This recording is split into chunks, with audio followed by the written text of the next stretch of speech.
सलीम बुखारी साहब, आपकी नज़र में ये डेडलॉक आर्जी है या फिर मुस्तकिल होगा, और अगर मुस्तकिल होगा तो फिर सियासी मंजरनामा कैसा होगा?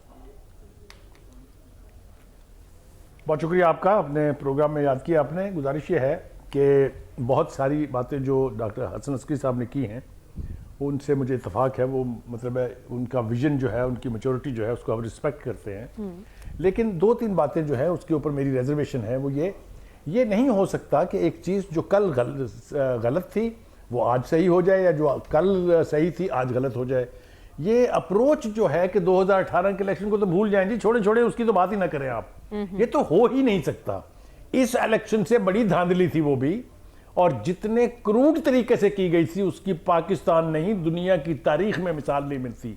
इवन डिक्टेटोरियल रूल्स में भी उस बुरी तरह का धांधला कभी इलेक्शन में नहीं हुआ जो 2018 में था। मेरे ख्याल से जो हम लोग जिन्होंने वो रिपोर्ट किया था, जिन्होंने उसको एनालाइज किया था, उन सबको ये बात पता है।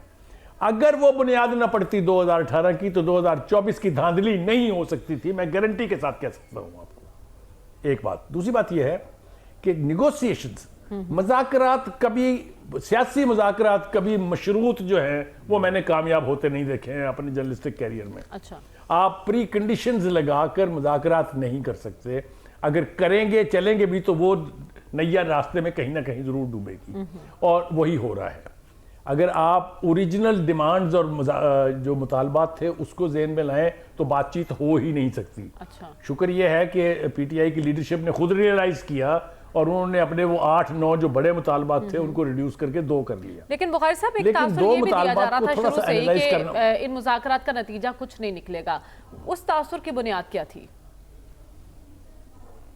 देखिए, मैं खुद इसका बहुत बड़ा न सिर्फ कायल रहा हूं बल्कि मैंने अपने प्रोग्रामों में बबांगे दोहल कहा है कि ये मुज़ाकरात की बेल मंडे नहीं चढ़ेगी, नहीं चढ़ेगी। ये मैं आज फिर वसूख के साथ कह रहा हूं। मैं ये नहीं कि मैं चाहता नहीं हूं कि ये मंडे चढ़े, लेकिन जो रवैये हैं, जो एटीट्यूड है, उसके तहत मुझे लगता नहीं कि ये मामला आगे जाएगा। क्यों? देखिए, जो 2 मुतालबात हैं उनका जरा थोड़ा सा जायजा ले लेते हैं। उसमें अजीबो गरीब किस्म की यानी डुअलिटी मुझे नजर आती है। वो कहते हैं जी सियासी असीरान को छोड़ें, जी सियासी असीरान को छोड़ें। उस वक्त नाम नहीं लेते, जो ही बाहर निकलते हैं तो कहते हैं जी उसमें वानी पटिया साहब भी शामिल है। कमीशन बना दें जी, और जजेस भी हमारी मर्जी के होंगे, क्योंकि जब वो कहते हैं ना कि सीनियर 3 जज को आप उसके हेड बनाएं तो मुझे और आपको तो मेरे ख्याल से समझ आ जाती है कि इससे मुराद कौन है। आप समझ रही है ना मैं क्या कह रहा हूं? जी जी जी। तो आपकी जज भी मर्जी का हो, और फिर यह ऑप्शन भी आपके पास हो कि वो जो भी फैसला करेगा आप माने या ना माने। अब आ जाए जनाब, इस वक्त की करंट सूरत हाल ये है कि पार्लिमानी कमेटी बनाने की जो बात की गई है, ये उकदा भी खुद बानी पीटीआई ने खोला था। अगर आपने कल की गुफ्तगू पूरी सुनी है तो प्राइम मिनिस्टर कह रहे हैं कि जब 2018 के इलेक्शन की धांधली के बाद पहले दिन हम ऐवान में गए तो काली पट्टियां बांधी हुई थी। खुद खान साहब ने मेरे पास आके कहा कि हम पार्लिमानी कमेटी बना देते हैं। सिर्फ कहा नहीं, नाम मांगे, नाम दिए गए और कमेटी बन गई। उसका एक आधा इजलास भी हुआ। तो ये कोई ऐसी नई बात नहीं कर दी उन्होंने कि कोई गाली दे दी है या मुज़ाकरात की टोकरी उठा के फेंक दी है। तो जो कल आप कह रहे थे ठीक होगा ना, उस वक्त भी आपकी अप्रोच ठीक थी, आज भी वही अप्रोच होनी चाहिए। मैं ये कहना चाह रहा हूं कि मजाक, बस मैं एक जो थोड़ा सा मुझे वक्त दीजिए, और मैं ये कह रहा हूं कि पीटीआई के लिए जरूरी ये है कि वो इस मुज़ाकरात की टेबल से हुकूमत को ना उठने दे। अच्छा, जिस भी सूरत में घेर घिरा के उसको बिठाए अपने साथ टेबल पर, तो कुछ ना कुछ पॉलिटिकल सलूशन निकल आएगा।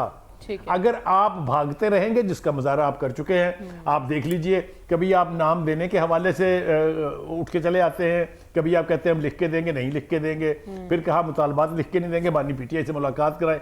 तो ये जो बहानाबाजी कह लीजिए या जो जवाब पेश किए जा रहे हैं, इसको छोड़ें। ऑब्जेक्टिव इस वक्त सबसे ज्यादा पीटीआई का है कि उनके पॉलिटिकल मसाइल जो है वो रिजॉल्व होने चाहिए। और ये बात तय हो गई है, जिस बात पे पहले बड़ी देर तक भरोसा किया जाता रहा। हम लोग टीवी चैनल्स पर बैठ के भी कहते रहे कि नहीं जनाब ये तो पावरफुल तबका करेगा, नहीं जनाब ये तो पावर दैट भी करेगा, नहीं जनाब ये तो वो करेंगे जिन्होंने ये गुल खिलाया है। उन्होंने कह दिया कि भाई साहब हमने आपसे बात नहीं करनी। एक नहीं 85 कोशिश हो चुकी है उनका, हमने नहीं करनी आपसे बात। हत्ता के बाहर के प्रेशर का मैं इस वक्त बैठ के यहाँ तस्करा करूंगा अगर, तो बात लंबी हो जाएगी।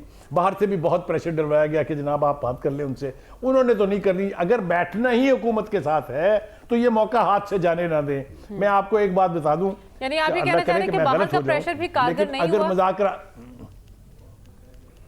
नहीं हुआ, आखिरी बात वो ये है कि अगर ये मुज़ाकरात की पेशकश जो है ये ज़ाया हो गई या ये मुज़ाकरात की टेबल से फाइनली उठ गए, तो फिर 4 साल तो इस हुकूमत को बर्दाश्त करना पड़ेगा, पीटीआई को।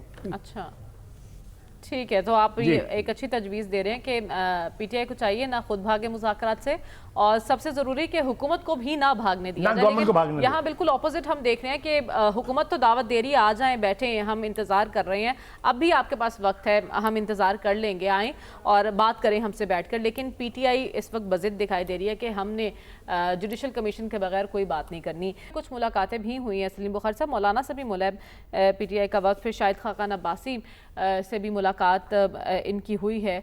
तो क्या लगता है आपको अपोजिशन अलायंस मुस्तकबिल में बनता दिखाई दे रहा है? देखिए, इसके लिए उनकी ख्वाहिश भी है, कोशिश भी शायद वो करेंगे, लेकिन थोड़ा सा ट्रैक रिकॉर्ड देखना जो है वो इस किस्म की ख्वाहिशात के लिए ज़रूरी हो जाता है। अगर हम ट्रैक रिकॉर्ड में जाएं तो आप ज़रा 2018 के इलेक्शन के बाद बनने वाली हुकूमत के एलाइज को रिकॉल कीजिए। MQM उनके साथ थी, अख्तर मेंगर उनके साथ थे, जो हुकूमत के दौर ही में उनको छोड़ के चले गए।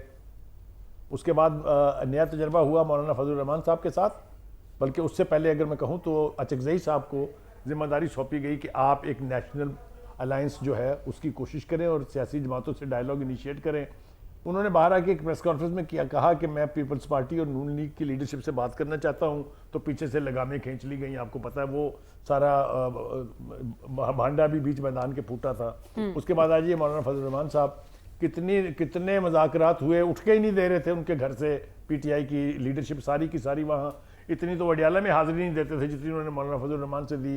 हतमी तौर पे क्या हुआ, मौलाना साहब ने वोट दिया 26वीं आईनी तरमीम के बारे के फेवर में, जो सबसे बड़ा स्टेक था उस वक्त। ये मैं इसलिए कह रहा हूँ कि उनके तजर्बात की रोशनी में मैं ये कह सकता हूँ कि जो लाइकलीहुड है अलायंस की, जिसके लिए वो कोशिश करेंगे, उसमें अख्तर मेंगल साहब के पास ये फिर जाएंगे जो BNP है, बलूचिस्तान नेशनल पार्टी।